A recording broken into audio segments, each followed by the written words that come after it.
Sa Davao Region, bagyong Zoraida naman ang nagdulot ng kabi-kabilang pinsala. May mga bahay na nawasak ng landslide. Makibalita tayo kay Marlon Palmahil ng GMA Davao. Marlon.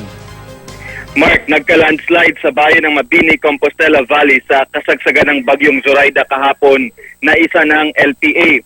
Natabunan ng gumuhong lupa ang 19 na bahay at 2 simbahan.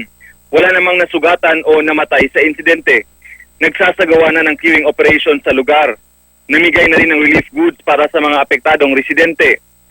Nawasak naman ang dike sa barangay Olaykon sa bayan ng Moncayo matapos tumaas ang level ng tubig sa Agusan River.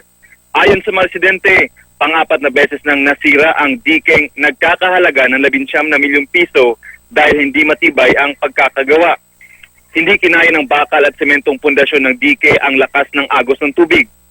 Pinangangambahan ngayon ng mga residente ang posibleng pagbaha. Samantala, nag-resume na ang klase sa paaralan at opisina sa buong Davao Region ngayong araw. At yan muna ang latest mula dito sa Davao City. Marlon Palmahil, Nagbabalita, Pilipinas.